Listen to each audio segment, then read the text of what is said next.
Organiser कौन था रथ यात्रा का?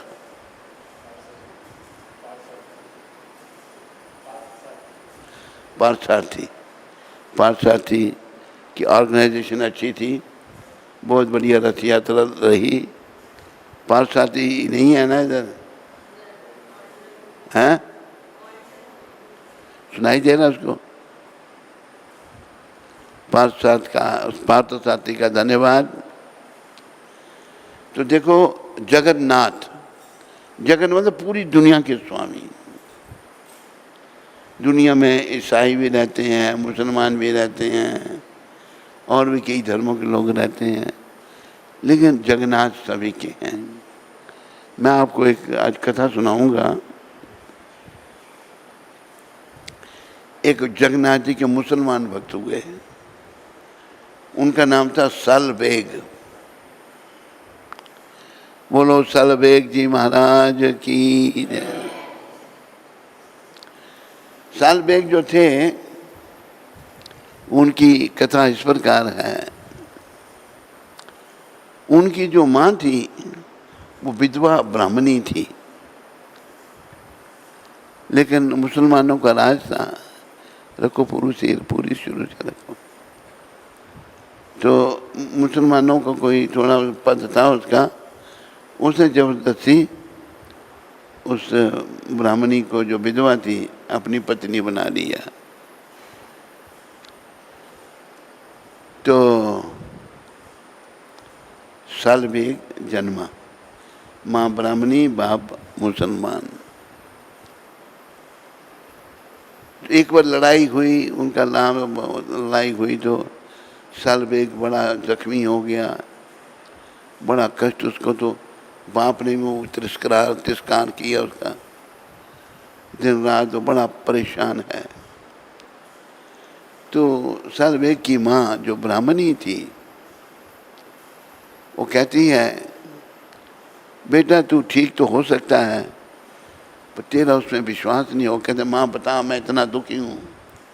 क्या कि तू जगन्नाथ जी की प्रार्थना करे तो जगन्नाथ जी तेरे को ठीक कर देंगे।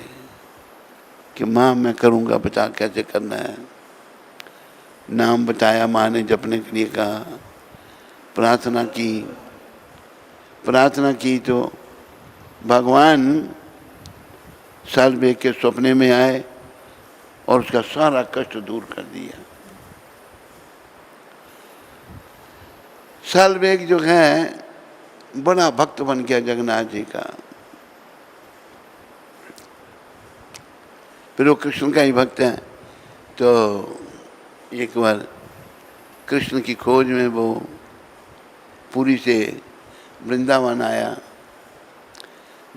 आया तो मंदिर में प्रवेश ना दें, मुसलमानों को नहीं प्रवेश देते थे। भगवान तो अपनाते हैं, भले हम लोग भेदभाव करते हैं। तो उधर फिर रथ यात्रा थी, सालबेग रथ यात्रा में भगवान के दर्शन करना चाहता था। पैदल यात्रा उस समय था, चल पड़ा, बड़ा टाइम लगा। तो भगवान जगन्नाथ का रथ एक जगह कितनी देर खड़ा रहा था?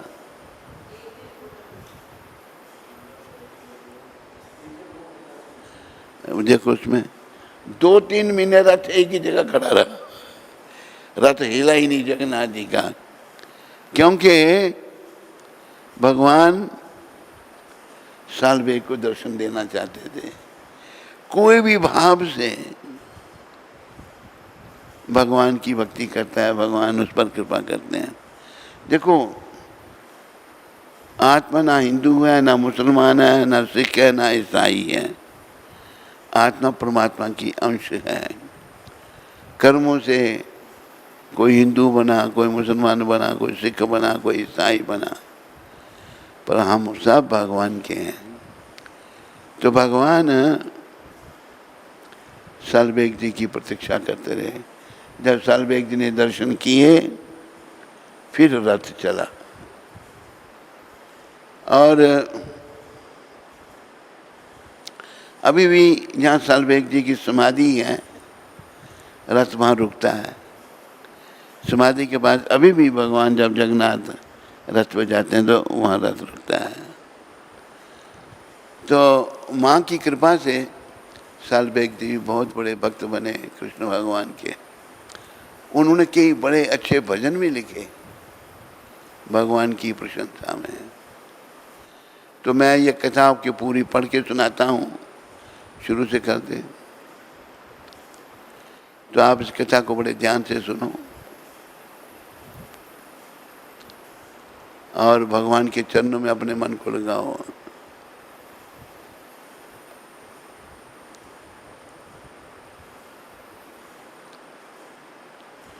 फिर ये कवि बन के बहुत बड़े सालबेग जी। भगवान जगन्नाथ के अत्यधिक प्रसिद्ध एवं यशवान भक्तों में सालबेग एक महान भक्त हैं। उनके भक्तों में ये महान भक्त हैं जिनके जीवन और भगवत आराधना से यह प्रमाणित होता है कि भगवान जगन्नाथ केवल हिंदुओं के आराधनीय नहीं हैं बल्कि मुसलमानों के भी आराध्य हैं। वे तो सभी के परम पिता हैं, ये याद रखो। भगवान सभी के परम पिता हैं, सभी उनसे। भगवान ने गीता में कहा ना, सर्वयोनिषु कौन्तेय अहम बीज प्रदापिता। सारी योनियों में बीज देने वाला पिता मैं हूं। संसार के माता पिता बेचारे सब टेम्पररी हैं, असली पिता कृष्ण हैं।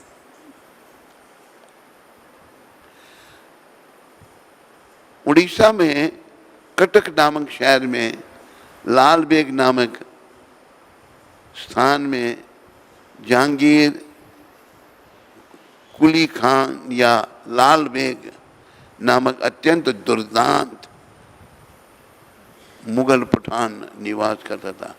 लालबेग जो था बड़ा दुर्दांत था, ये वहां रहता था। उसी के पुत्र थे सालबेग, पठान के पुत्र सालबेग थे।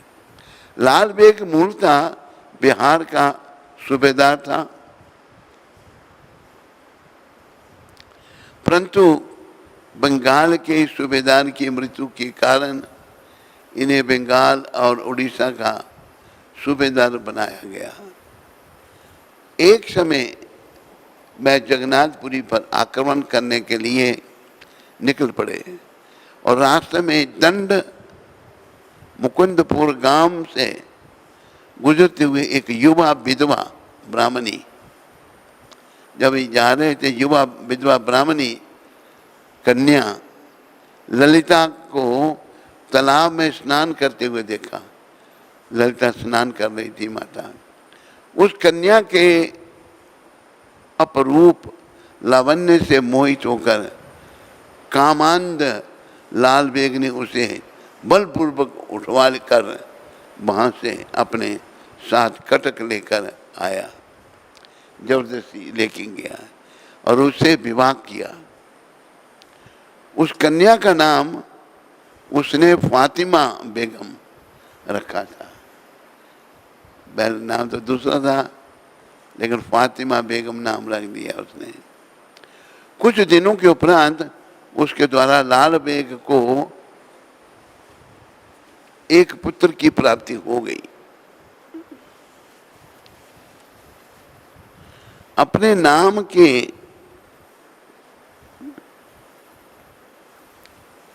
अनुरूप पुत्र का नाम सालबेग रखा, लालबेग और सालबेग। सालबेग अपनी माता के साथ कटक में ही रहकर क्रमशः बड़ा होने लगा। वह युद्ध कौशल में भी निपुण विशारद हो गया।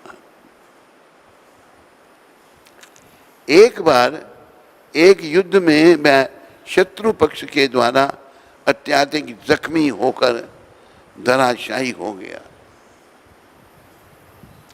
तब उसके सैनिक उसे युद्ध स्थल से उठाकर कटक उसकी माता के पास लेकर आ गए। उसका पिता उन दिनों को छोड़कर, उन दोनों को छोड़कर बंगाल चला गया। अभी वो जो लालबेग था, पुत्र और माता को दोनों को छोड़कर चला गया। अपने पुत्र की ऐसी असहाय अवस्था को देखकर माता मर्माहत हो गई, दुखी हो गई, मानो उसके प्राण पखेरु उड़कर जा रहे हैं। पिता ने भी उन दोनों की ओर से अपना मुंह मोड़ लिया। केवल किसी तरह से उसकी माता उसकी शैया के निकट बैठकर सेवा शुश्रूषा कर रही थी। साल बेग के घावों के कारण उसका शरीर कष्ट बढ़ रहा था। इसी कारण से उसने अपनी माता के सामने आत्महत्या का प्रस्ताव रखा। माता को कहने में आत्महत्या कर, मैं इतना दुखी हूँ। ऐसा भयावह प्रस्ताव सुनकर सालबेग की माता ने तीव्र श्वास छोड़ते हुए उससे कहा, हे वत्स, तुम्हारी यातनाओं को सुनकर मेरा हृदय अत्यधिक कष्ट पा रहा है। यदि तुम ही मुझे छोड़कर चले गए तब मैं किसका मुख देखने के लिए जीवित रहूंगी। यदि मेरे जीवन के बदले तुम्हारी रक्षा हो सकती हो तब मैं वह करने के लिए तत्पर हूँ। हे पुत्र, एक उपाय है। माता बोल रही है, मैं तुम्हें वही बताऊंगी, क्या तुम वह करने के लिए तैयार हो? मुसलमान था ना। उपाय सुनो, क्या कहते, तुम तैयार हो? यह वचन सुनकर आंखें बड़ी करते हुए सालबेग उठा और कहने लगा, क्यों नहीं कर पाऊंगा। ये माता, आप मुझे वह मार्ग तो बताओ, मैं निश्चित रूप से करूंगा। माता ने कहा, हे पुत्र, तुम नहीं कर पाओगे। तुम्हारा लालन पालन विपरीत कार्य करने से हुआ है। मैं सुनकर सालबेग का संदेह बढ़ने लगा। उसे अपनी माता के वचन बिल्कुल समझ ही नहीं आ रहे थे। तब ललिता ने अपने पुत्र को अपने हिंदू होने और पूर्व जीवन के बारे में लज्जा रहित होकर बोल दिया कि मैं कौन हूँ, हिंदू थी कि तेरे जबरदस्ती तेरे बाप ने मेरे साथ विवाह किया था। हे माँ, आपने मुझे गर्भ में धारण कर जन्म दिया है। मेरी रक्षा के लिए आप जो भी कहोगे मैं करूँगा। हे माँ बोलो। सालबेग की माता ने कहा, हे वत्स, हम दोनों अब तुम्हारे पिता के किसी काम के नहीं हैं। मेरा यौवन अब क्षय हो गया है। माता वृद्ध हो चुकी थी और तुम्हारा देह भी नष्ट होने जा रहा है। तुम्हारे पिता के स्वार्थ पूरित में हम दोनों सहायक नहीं रहे, इसलिए वे अब हमारा अनादर कर रहे हैं। देखो, ऐसे मतलबी होते हैं मुसलमान। पुत्र को भी छोड़ दिया क्योंकि इतना जख्मी है वो, और पत्नी वृद्ध होगी उसको भी छोड़ दिया। वर्तमान समय में भगवान यदि तुम्हारी रक्षा करेंगे तभी मेरा प्राण धारण करने में सुख है। बस दासी पुत्र होने के कारण तुम्हारे पिता तुम्हारा स्मरण नहीं करेंगे, परंतु तुम्हें एक क्षण न देखने पर मैं एक मुहूर्त भी जीवित नहीं रह सकती।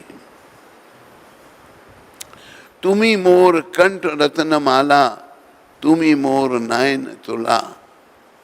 हे वत्स, क्या मैं तुम्हारे बिना जीवित रह सकती हूँ?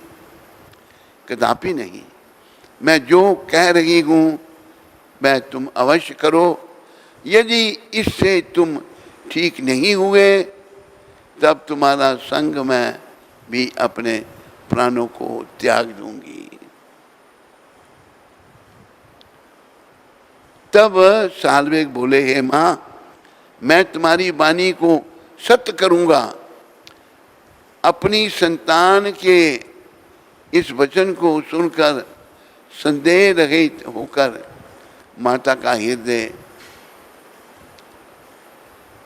तप्त अवस्था में शीतल हो गया। ललिता ने अपने पुत्र को कहा, वृंदावन चंद्र बज, तिनी ये अशेष देवराज, अशेष औषधे घर, भजले निश्चय हवे पार। हे वत्स, तो वृंदावन चंद्र श्री कृष्ण का भजन करो।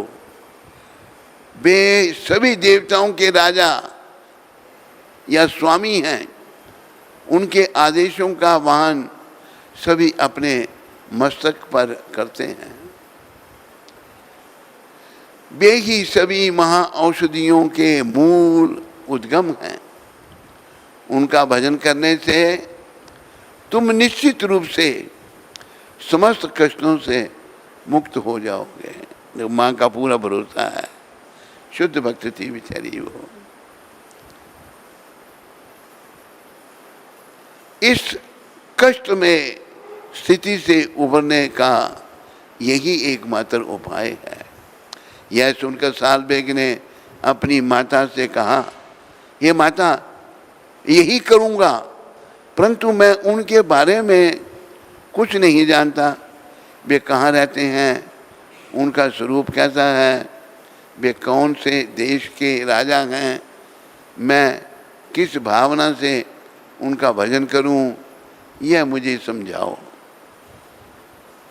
साल्वेग के घर में आज तक ललिता ने कृष्ण नाम नहीं सुना था। उनके घर में कृष्ण नाम नहीं था। किसी के पास बोलने का समय भी नहीं था, परंतु आज पुत्र के पास कृष्ण कथा की चर्चा करने का मौका मिला। इसलिए उसका आनंद द्विगुणित हो गया। वह आनंद से मृदमंद हास्य करते हुए बोली, हे पुत्र, मैं एक के बाद एक बोलूंगी, तू इसे एकाग्रता से सुन।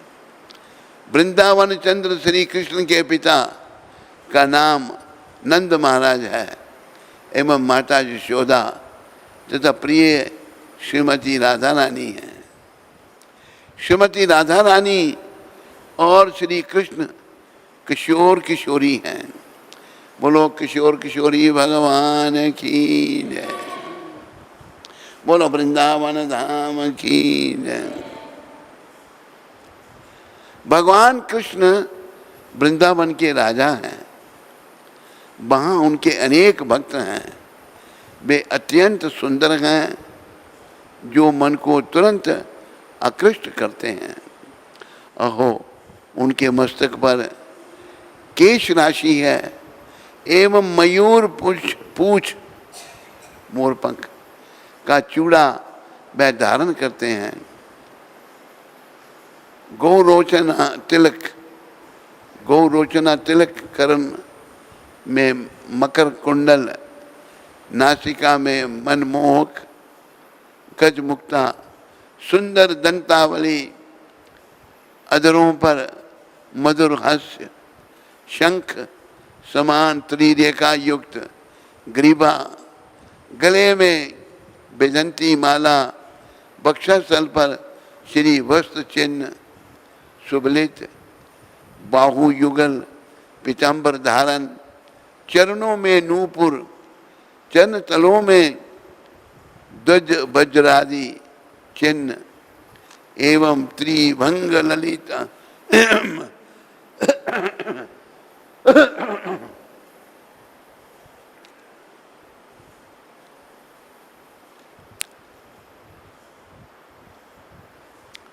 त्रिभंग ललित मुद्रा, इस स्वरूप का आंखें बंद करके हे पुत्र ध्यान करो।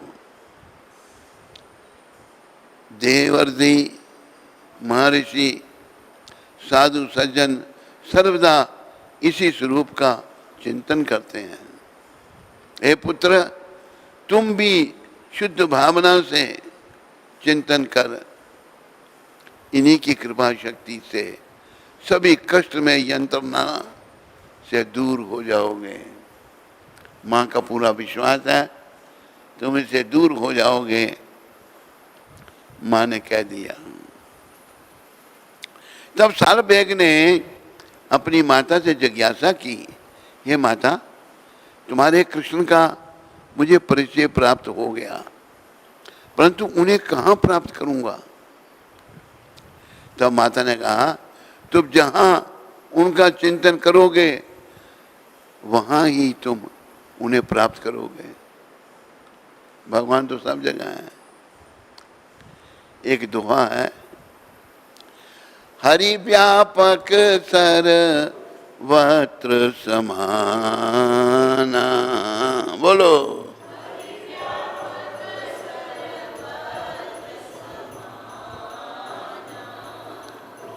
प्रेम से प्रकट होई मैं जाना, प्रेम से।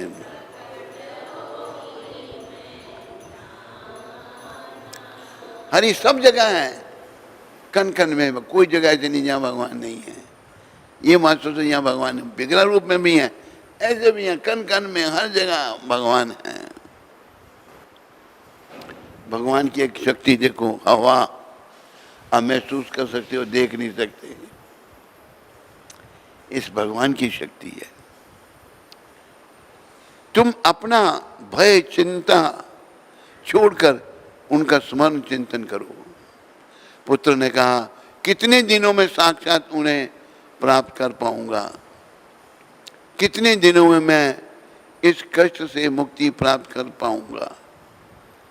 यह सुनकर माता ने कहा, कृष्ण भजन का मूल है विश्वास। विश्वास कर ले कृष्ण के पावे, विश्वास कर लोगे तो कृष्ण मिल जाएंगे। विश्वास के द्वारा ही कृष्ण को प्राप्त कर पाओगे। तुम सभी संदेह को मन हृदय से हटाकर अपने हृदय में विश्वास धारण कर उनका भजन आरंभ करो। 12 दिनों में उनकी कृपा को प्राप्त कर पाओगे। 12 दिनों में, कितना जल्दी। तब सालबेग ने कहा, अच्छा माते, मैं आपके वचनों पर जरूर चलूँगा। वर्तमान में अपने दोनों चक्षुओं को बंद करके कृष्ण के अतिरिक्त किसी का भी चिंतन मैं नहीं कर रहा। यदि मैं उनको देख नहीं पाया तब ये चक्षु हमेशा के लिए बंद हो जाएंगे। परंतु एक जिज्ञासा है, क्या श्री कृष्ण के रूप का दर्शन करने के लिए कोई मंत्र है? यह सुनकर माता गदगद हो गई एवं उन्होंने कहा, हरे कृष्ण महामंत्र का उच्चारण करो। ये हरे कृष्ण महामंत्र, बोलो हरे कृष्ण महामंत्र की। तुम यह हरे कृष्ण महामंत्र उच्चारण के माध्यम से उन्हें पुकारो। उनका नाम बड़ा ही बलवान है, वे निश्चय ही यहाँ आगमन करेंगे। माता के द्वारा श्रवण करके हरे कृष्ण प्रमुख साधन कहते हुए सालबेग उठ गए। नाम की महिमा अपार है, इसका एक बार उच्चारण करने से अनेक बार जप करने का मन करता है। नाम जप की शक्ति से सालबेग का बाह्य ज्ञान पूर्णतः विलुप्त हो गया। हृदय में बंसी धारण किए हुए स्वरूप की स्फूर्ति जागृत हो गई। भगवान ने बंसी धारण करके हृदय में भी दर्शन दे दिए उनको। स्फूर्ति जागृत हो उठी। धीरे धीरे जड़ जगत की चिंता पूर्णतः दूर हो गई। तब मन में श्री कृष्ण अप्रतिहता सेवा का भाव जागृत हो गया। उसके हृदय में कृष्ण के परिजनों समेत लीला स्फूर्ति जागृत हो गई।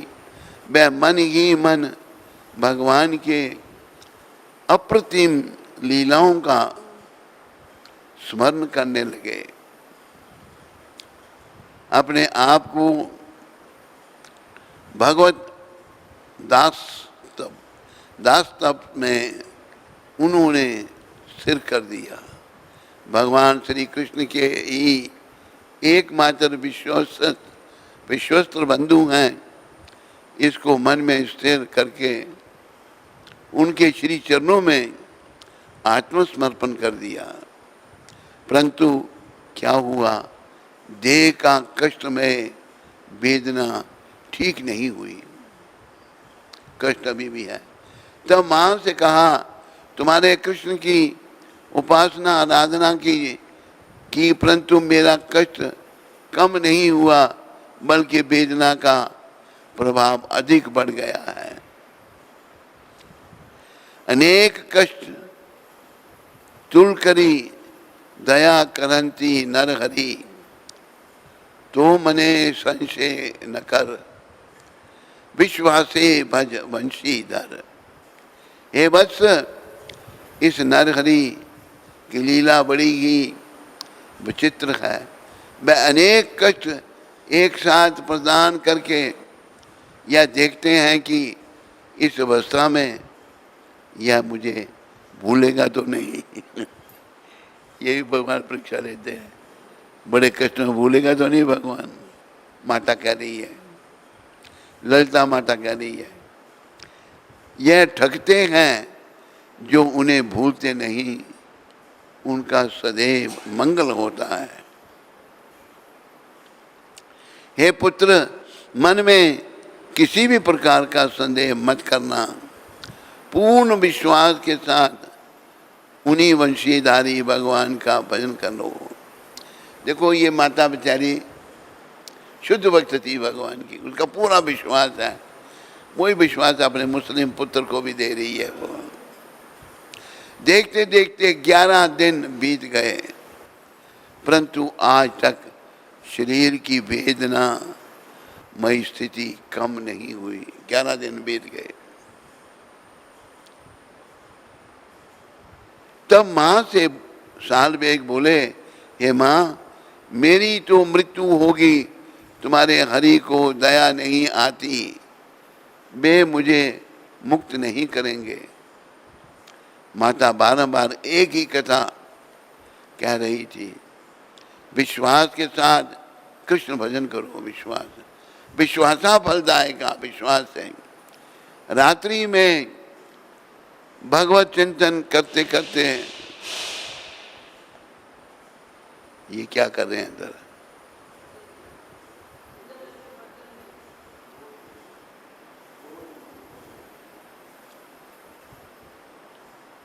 बल्कि आज भगवत चिंतन करते करते सालवेग निद्रिस्त हो गए। बल्कि आज सोने के पूर्व उन्हें विचार किया था कि यदि भगवान श्री हरि मुझ पर कृपा नहीं करेंगे, निरोगी नहीं बनाएंगे, तब प्रातः काल में अपने देह को त्याग दूंगा और मेरी मृत्यु से माता की भी मृत्यु होगी। कल हम दोनों इस जगत का त्याग करेंगे। रात्रि के द्वितीय प्रहार में भगवान श्री हरि स्वप्न में आकर सालवेग को कुछ विभूति प्रदान करते हैं। भगवान विभूति दे रहे हैं। विभूति समझो नहीं, राख। भगवान विभूति प्रदान करते हुए कहते हैं कि इसे तुम घावों पर लगाओ, जो घाव है वहां लगाओ। भगवान सुबह जब सालवेग उठा तब सारे शरीर में दिव्य भावों के लक्षण प्रकट हो रहे थे। जैसे ही मैं स्वप्न के बारे में सोचने लगा, वैसे ही उनकी आंखों से अश्रुधारा प्रवाहित होने लगी, रोने लग पड़े, भाव के आंसू आ गए और कंठ अवरुद्ध हो गया। तब उन्होंने देखा कि शरीर के सारे घाव ठीक हो गए थे। भगवान ने सपने में विभूति दी, सब ठीक कर दिया और ये वेदना से पूर्णतः मुक्त हो गए, बिल्कुल कोई कष्ट नहीं है, सब ठीक है। गोपीनाथ भगवान की जय। गोपीनाथ की कृपा से नया जीवन प्राप्त होने के कारण उन्होंने सोचा, अब मैं अपना पूर्ण जीवन श्री कृष्ण की सेवा में समर्पित करूंगा, पूर्ण जीवन कृष्ण की सेवा में समर्पित करूंगा, केवल भगवान श्री हरि का गुणगान करूंगा। साल में को मिले इसी जीवन दान से मैं भगवान जगन्नाथ का ऋणी हो गया और स्वस्थ होते ही अपनी माता का आशीर्वाद लेकर उन्होंने जगन्नाथपुरी की यात्रा शुरू की और हरि गुण गाते गाते वे पुरी पहुंच गए। परंतु मुसलमान पिता की संतान होने के कारण उन्हें श्री मंदिर में प्रवेश करने से मना कर दिया गया और पंडों के द्वारा विभिन्न प्रकार से अपमानित होना पड़ा। वहाँ बाकी मठ मंदिरों में तथा हिंदुओं के घरों में भी उन्हें स्थान नहीं मिला।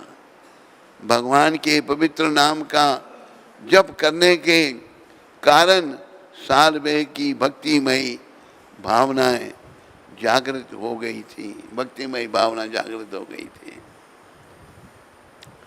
इसको भगवान जगन्नाथ की ही कृपा समझकर उन्होंने श्री वृंदावन चंद्र के वृंदावन धाम जाने का निश्चय किया। अभी वो वृंदावन धाम जाना चाहते हैं।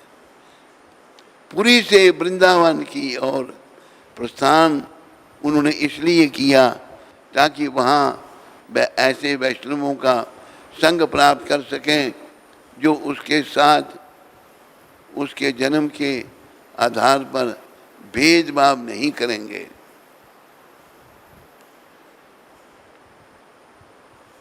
श्री क्षेत्र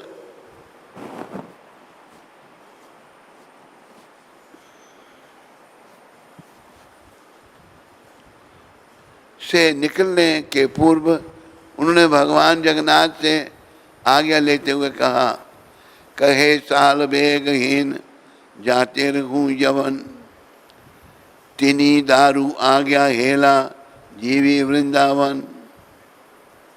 साल बेग तिनी, ये उनके शब्द हैं। हे तीनों शिव विग्रहों में नीच, मैं नीच यवन साल बेग आपसे वृंदावन जाने की आज्ञा मांग रहा हूँ।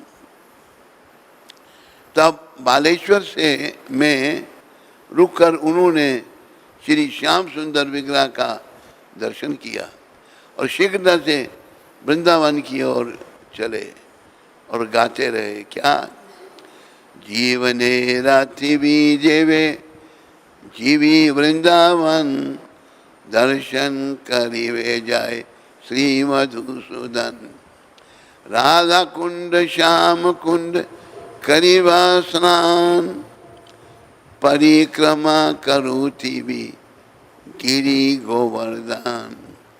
आनंदे यमुना जल करिवा मुँह पान, मुनीति भजी बिजहूँ मुक्ति भजन।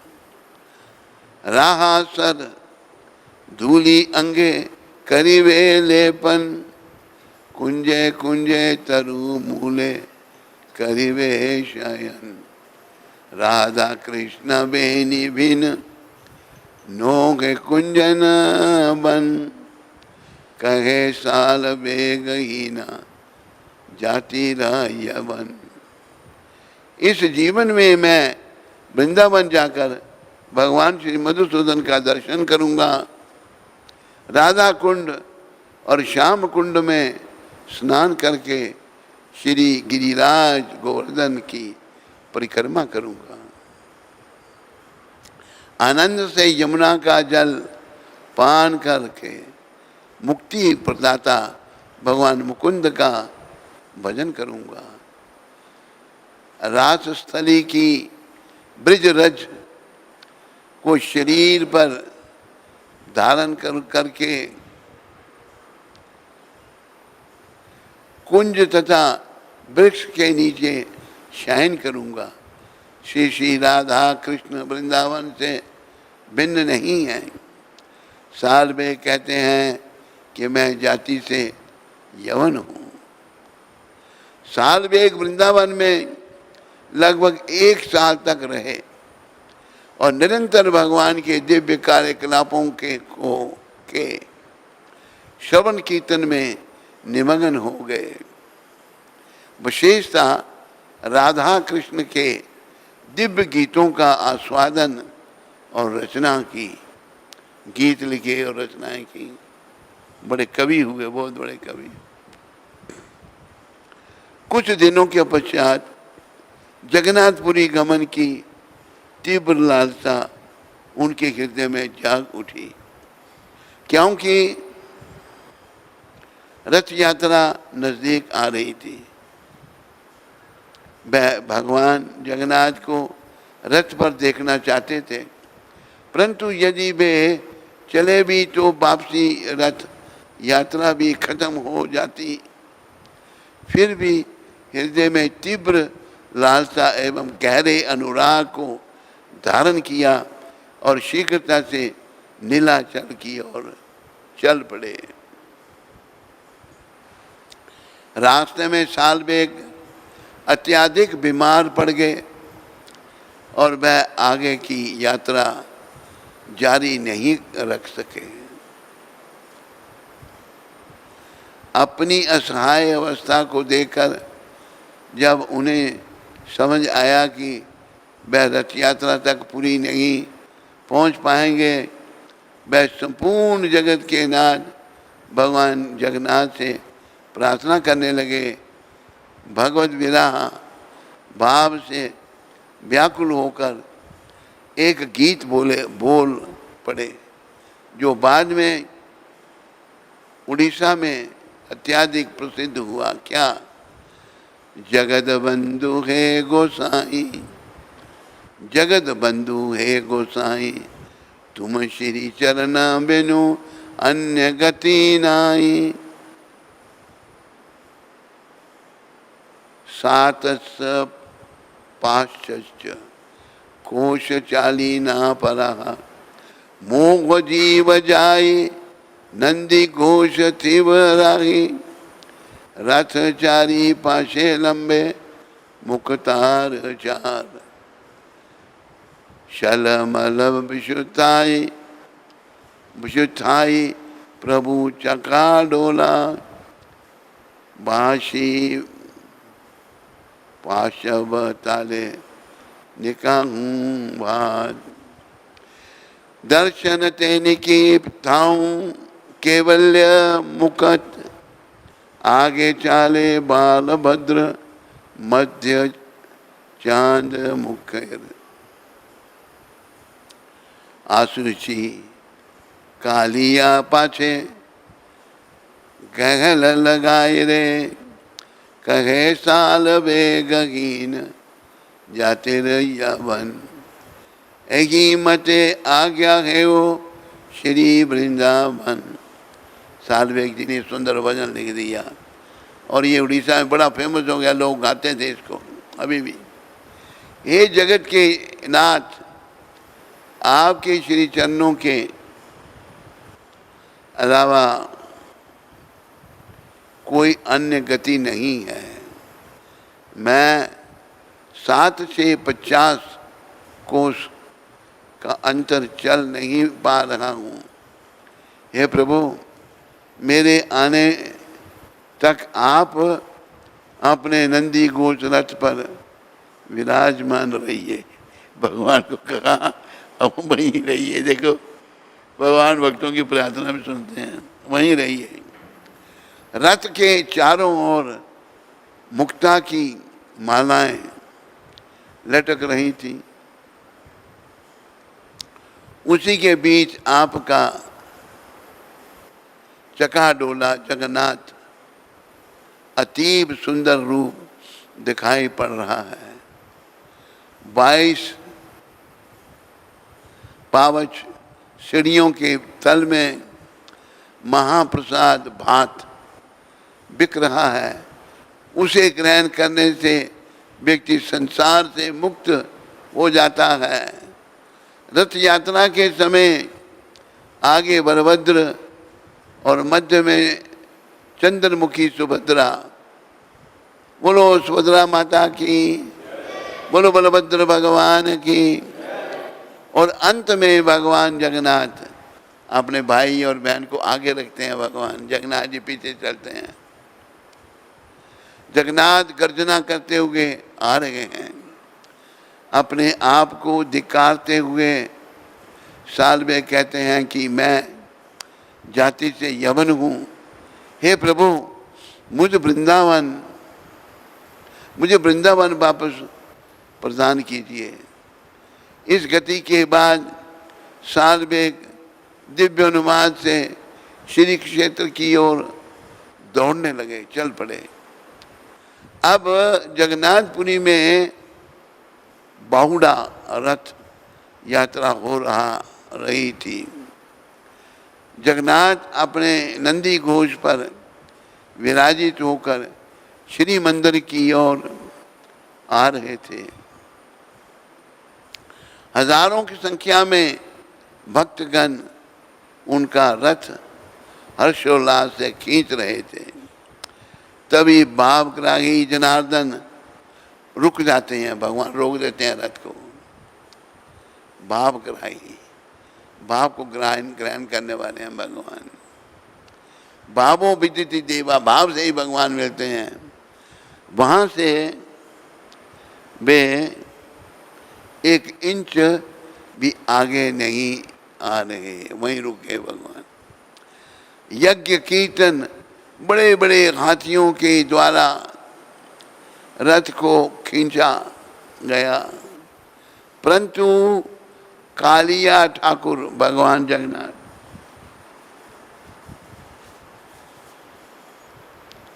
कालिया ठाकुर बलगंडी स्थान में ही खड़े थे, वो वहीं रुके। अचिंत्य भगवान जगन्नाथ अपने भक्त सालवे का इंतजार बारिश धूप आदि को सहन करते हुए कर रहे थे। बारिश धूप सब सहन करते भगवान सालवे का इंतजार कर रहे थे। देखो कितने बड़े भक्त भगवान के। अब सालवे पुरी पहुँचे और देखा कि जगत बंधु उनकी राह में खड़े हैं, भगवान वहीं हैं। वे पूर्णतः भाव विभोर हो गए। साथ ही साथ उनके नेत्रों से अश्रु प्रवाह हो रहा था। वे अपने आप को धिक्कार रहे थे, भगवान से क्षमा याचना निवेदन कर रहे थे। हे प्रभु मैं पतित हूँ, मुझे क्षमा करो, मुझे क्षमा करें। तुरंत ही आप अपने श्री मंदिर गमन करें। भगवान वहीं खड़े रहे कितने टाइम तक। भगवान जगन्नाथ अपने एक नीच जाति के भक्त सालवे के लिए बलगंडी में रुके थे। यह खबर पुरी में चारों दिशाओं में आग की तरह फैल गई।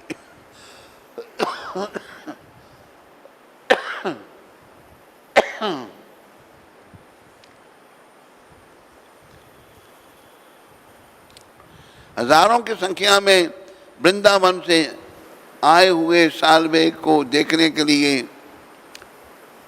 लोग बड़दांड में दौड़ पड़े। स्वयं पुरी के गजपति राजा आए और स्वयं देखा कि कैसे सालवे को दर्शन देकर भगवान श्री मंदिर की ओर चल पड़े। साल बेग के लिए खड़े रहे भगवान और मंदिर की ओर चल पड़े। तब से पूर्ण जीवन भर ऐसे महान जगन्नाथ प्रेमी भक्त साल बेग ने उसी स्थान पर निवास करते हुए भगवान की प्रशंसा में अनेक गीतों की रचना की, वहीं रहे। और उसकी मृत्यु के बाद यही उसकी समाधि बनाई गई। साल बेग की समाधि वहीं है। आज भी ग्रांड रोड के ठीक किनारे उनकी समाधि के दर्शन किए जा सकते हैं। साल बेग का काव्य आज भी लोगों द्वारा प्रतिदिन उड़िया में गाया गया है।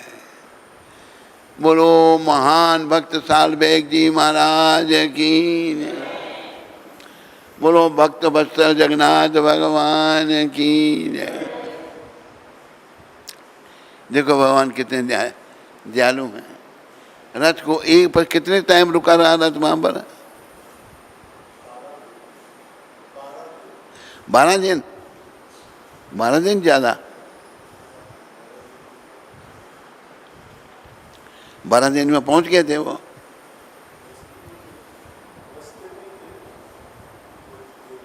हाँ। 12 दिन एक ही जगह गर्मी धूप हवा सब सहन करते रहे भगवान। बोलो अति दयालु परम कृपालु जगन्नाथ भगवान की, बोलो साल बेग के जगन्नाथ भगवान की जय जगन्नाथ जय जगन्नाथ दीन बंधु जय जगन्नाथ।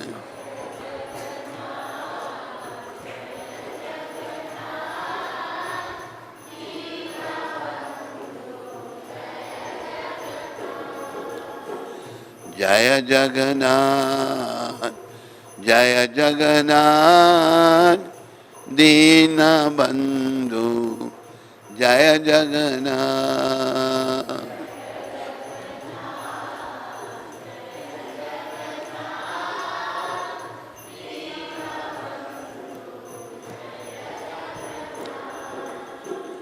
जय बलदेव जय बलदेव दया के सागर जय बलदेव।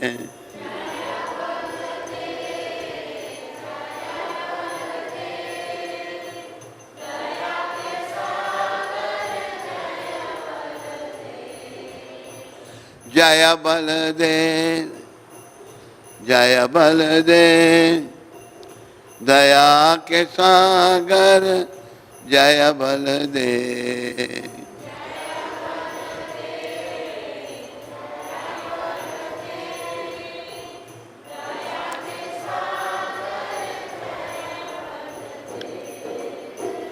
जय सुभद्रा जय सुभद्रा करुणामयी जय सुभद्रा।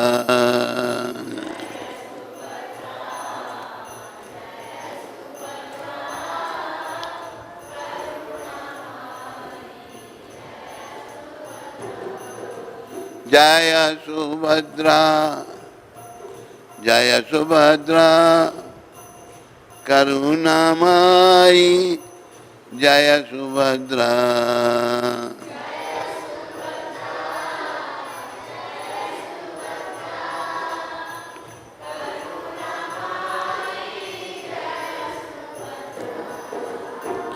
जय सुदर्शन जय सुदर्शन भक्तों के रक्षक जय सुदर्शन।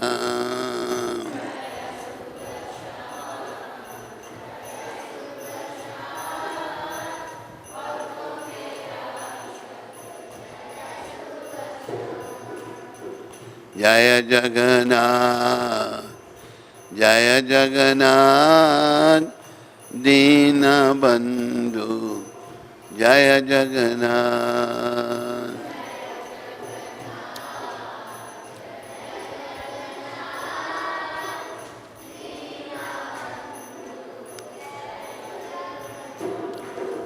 भगवान को एक बात कहा है, भाव ग्राही जनार्दना।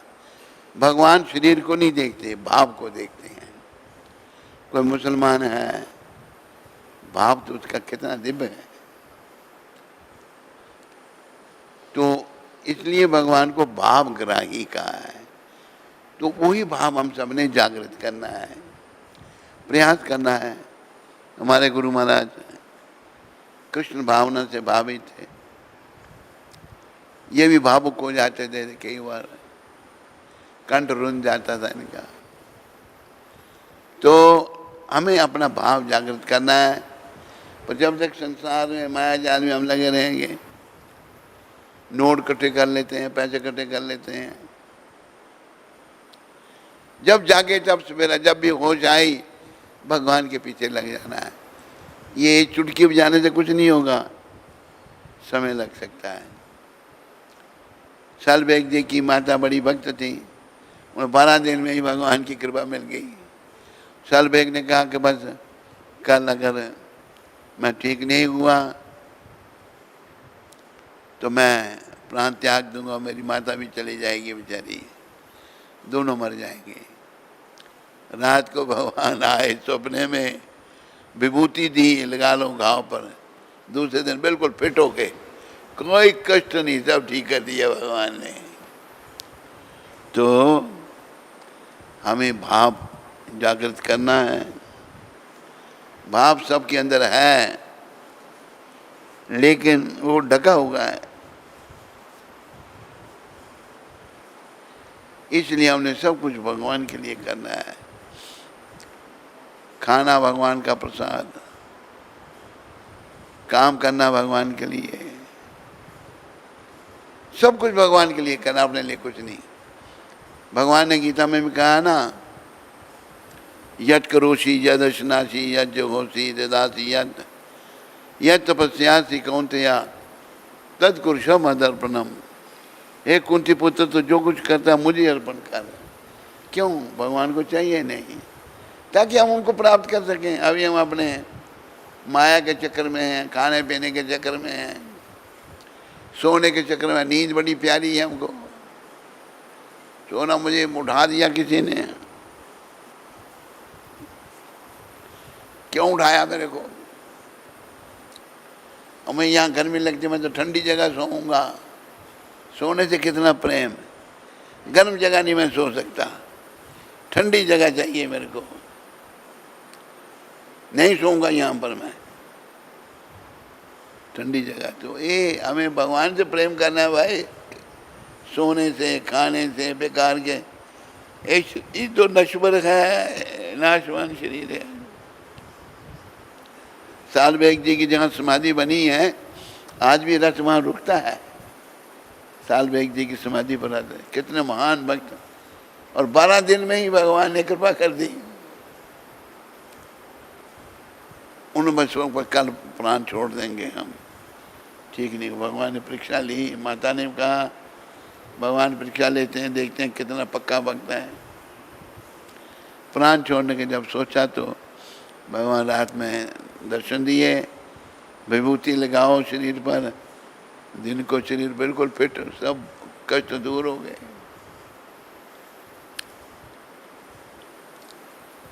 तो इसलिए अब सबको भगवान की शरण में जाना है। बोलो भाव ग्राही जनार्दन भगवान की, बोलो जगन्नाथ भगवान की। जो किसी भी चक्कर में लगा रहा ना, पैसे बना लूं, अरे मूर्ख आत्मा, ये पैसे तेरे अंत में काम नहीं आने, छोड़ जाओगे किसी दूसरों के लिए। तेरे अंत में काम आने वाले केवल भगवान हैं, जगन्नाथ जी, और कोई नहीं। सब काम छोड़ के उनके पीछे पड़ो, उनके चरणों में लगो। जो हिम्मत करके भगवान के चरणों में लग जाता है, जैसे तारीफ नहीं करनी चाहिए, पर एक उदाहरण है। हमारा ये जो मीडिया डायरेक्टर है, ये इसने कथा सुनी अमृतसर में। कितनी उम्र थी तेरी उस समय? 17 साल का बच्चा था ये, नाबालग। कथा सुनी। कथा सुनने के बाद कहता है मैंने यहीं रहना है। अपनी नानी के साथ आया था कथा सुनने के लिए। नानी कहती तू घर चल, फिर आ जाना घर से। गई, घर में गई तो इसने कहा मैंने तो भक्ति करनी है। इसका बाप आ गया। बाप ने सोचा इसको जाल में फंसाओ। बाप ने कहा महाराज ऐसा है, इसको बोलो डॉक्टरी कर ले। इसकी सदा थी अब मैंने कहा भाई डॉक्टरी कर लो। कहता अच्छा कर लेता हूँ। डॉक्टरी की 6 साल, ट्रेनिंग भी सारी ली। सब सीधा मंदिर में आ गया। मंदिर में जब आ गया, बाप आ गया। माँ बेचारी थोड़ी इसकी इतनी वो नहीं। एक मामा आ गया। बाप भी रो रहा है, मामा भी रो रहा है। बाप कहता मैं छत से छलांग लगाऊंगा। इसका मामा कहता मैं भी लगाऊंगा साथ में। वो लगाई नहीं किसी ने। फिर इसके बाप ने कहा कि स्वामी जी ने भी हमारे साथ अन्याय किया। अरे मैंने तो क्या कोई अन्याय किया अपनी मर्जी से। इसको बड़ा गुस्सा आया। स्वामी जी ने क्या अन्याय किया तुम्हारे साथ, दफा हो जाए यहाँ से। बाप को बोला इसने दफा हो जाए यहाँ से। और मुझको बोला दफा हो जा, दफा हो जा। क्योंकि पूर्व जन्म के इसके संस्कार थे भक्ति के। तो कृपा देखो भगवान की हो रही है। धीरे धीरे रंग बदल गया। धीरे धीरे दोष जा रहे हैं। पहले सफ़ेद रंग था, अभी घेरुआ रंग हो गया। और धीरे धीरे नींद से थोड़ा ज़्यादा प्रेम है, वो भी धीरे धीरे कम हो जाएगी। ठंड ज़्यादा अच्छी लगती है, वो भी कम हो जाएगी। धीरे धीरे सब ठीक होगा। पर लगे रहो भगवान के चरणों में। आज जो है उसको ठीक रहा।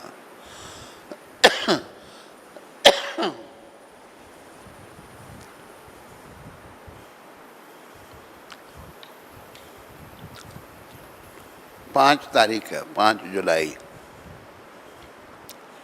उपेंद्र नाम का एक भक्त था।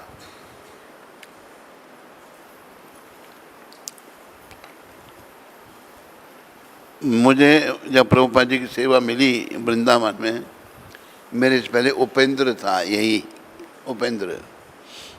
इसको बड़ी आग लग गई, भाई ये कहाँ से आ गया मेरी सेवा। किचन में हम थे, वो माता थी ना, वो क्या नाम उसका, श्रुति रूपा, वो भी वहीं थे। इसके हाथ में उपेंद्र हाथ में बोतल थी ना, जोर से छाती पर मेरी बोतल मारी। आग लग गई कि मैं प्रभुपाद जी की सेवा कर रहा हूँ अभी। श्रुति रूपा माता की थी। कहते मारा करिए, दोबारा मारता ना आपको तो मैंने मारना था इसको। एक ही बार बोतल मारी। उसके बाद चला दुनिया से ही उड़ गया, चला गया दुनिया से ही। उसको पत्र लिखा प्रभुपाद जी ने। क्या लिखा? 5 जुलाई को लिखा था। मूल रूप से श्री कृष्ण की एक शक्ति है, आध्यात्मिक शक्ति, किंतु भिन्न भिन्न कार्यों के लिए माया अलग अलग रूप लेती है। भौतिक जगत में शक्ति को भद्रा कहते हैं और आध्यात्मिक जगत में उसी माया को सुभद्रा, भद्रा और माया आध्यात्मिक जगत सुभद्रा कहते हैं। सु अर्थात शुभ। तो आध्यात्मिक जगत में वही माया शुभ कार्य करती है और भौतिक जगत में वही माया अशुभ कार्य करती है। ये प्रभुपाद जी उपेंद्र को समझा रहे हैं। बोलो पतित पावन शिला प्रभुपाद की। हरे कृष्ण। कोई प्रश्न किसी को? मीनाक्षी जोहरी माता जयपुर हैं? से। मीनाक्षी जोहरी माता जयपुर से। कहाँ से? जयपुर। क्या नाम? नहीं। मीनाक्षी जोहरी। मीनाक्षी, हरे मीनाक्षी गौरी जोहरी। जोहरी। जोहरी। हरे कृष्णा। श्री गुरु महाराज जी, आपके चरणों में कोटि कोटि प्रणाम। गुरु महाराज जी, मेरा भक्ति जीवन तथा ग्रस्त जीवन बहुत कष्टमय चल रहा है। कृपया अपना आशीर्वाद दीजिए जिससे मेरा ग्रस्त जीवन भक्ति मार्ग पर चल पाए। आपके आशीर्वाद तथा कृपा की अभिलाषी। मेरी शुभकामनाएं तेरे साथ हैं। प्रभुपाद जी और प्रभुपाद जी की कृपा से नित्यानंद भगवान के श्री चरणों में प्रार्थना करो हृदय से कि तेरी सारी कठिनाइयां दूर हों। बस। राज विद्या दास अमृतसर से। हरे कृष्ण। राज विद्या दास कहाँ से? अमृतसर। अमृतसर। हरे कृष्ण। गुरु महाराज जी, आपके चरणों में दास का कोटि कोटि दंडवत प्रणाम। महाराज जी, ऐसा सुना है कि हमारी 99% भक्ति हमारे 99% भक्ति केवल जप पर ही निर्भर करती है। किस पर निर्भर करती है? जप। जप पर। क्या यह सही है? कृपया मार्गदर्शन करें। अरे जप से तो सारे काम होते हैं, जप करने से ही सारे दोष दूर होते हैं। जो हमें बीमारियां हैं, रोग हैं, वो जप करने से ही दूर होंगे।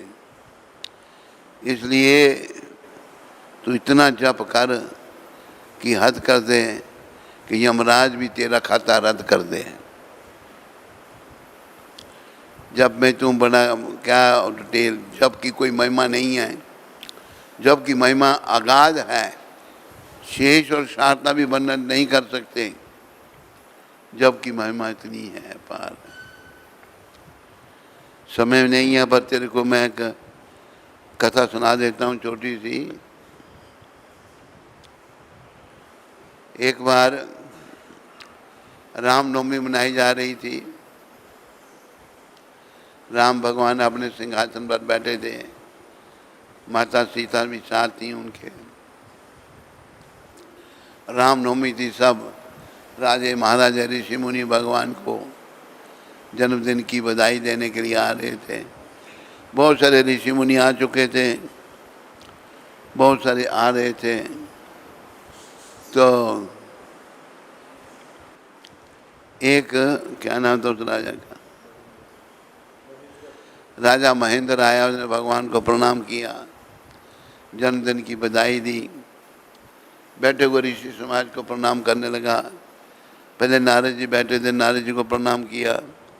नारद ने कहा, ये आगे जो विश्वामित्र बैठा है इसको नहीं प्रणाम करना, ये ब्राह्मण है नहीं, ये ब्राह्मण बन गया है। ये विश्वामित्र जी को छोड़ दिया, महर्षि विश्वामित्र को। उनको छोड़कर आगे दूसरे ऋषि को प्रणाम किया। वो क्रोधित हो गए एकदम। राम राम जी खड़े हो गए। ऋषि भर क्या बात, देखो इसने मेरा अपमान किया, मेरे को प्रणाम नहीं किया। आज ये मेरा अतिथि है, मैं इसको कल दंड दूंगा। लेकिन विश्वामित्र जी को शांत नहीं। मैं हनुमान जी की सुगंध उठा के ये वचन देता हूं आपको, कल मैं इसको प्राण दंड दूंगा।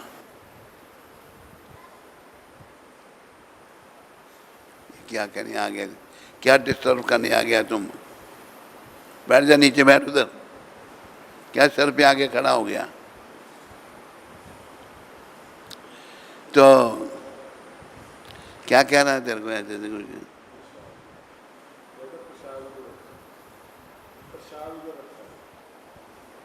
तेरा ध्यान प्रसाद में चला गया। एक प्रसाद का, एक हम जब कथा करते थे ना अमृतसर में,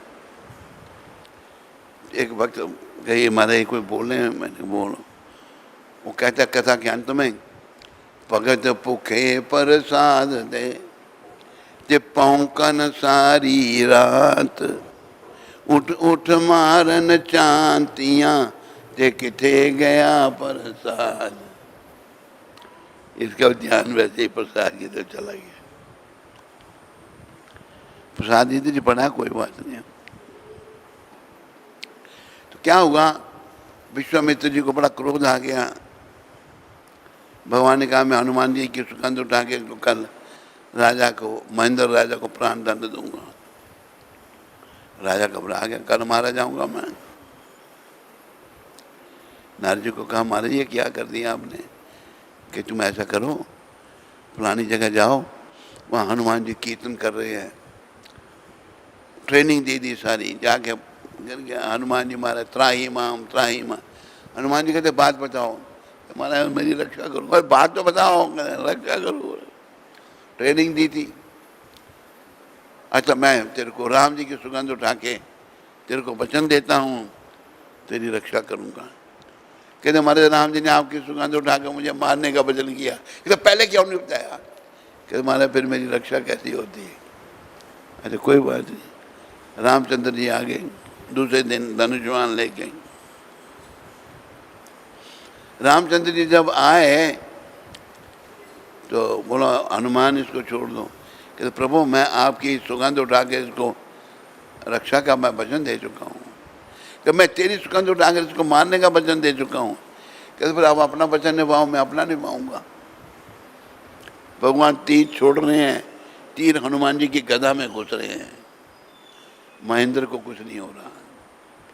बड़ी भीषण परिस्थिति। आकाश मार्ग में, काश मार्ग में यक्ष किन्नर गंधर्व राक्षस सब इकट्ठे हो गए। राम हनुमान युद्ध में कौन विजयी होगा। विश्वामित्र जी भी आ गए। हालत बड़ी खराब हो गई। तब नारद जी ने कहा उसको महेंद्र को जा, तो अभी विश्वामित्र जी के चरणों में गिर जाकर मान कहते हैं कल मेरे से गलती हो गई। जाके चरणों में सर रख दी, कहते महाराज कल मेरे से भूल हो गई। तब विश्वामित्र जी कहते हैं राम इसने अपनी गलती मान ली, इसको क्षमा कर दो। देखो सबसे बड़े भगवान कौन, भगवान से बड़ा और नाम से बड़ा नाम जपने वाला। सिद्धूगा नहीं। हरि से बड़ा हरि का नाम, हरि अंत में निकला ये परिणाम। हरि से बड़ा हरि का नाम।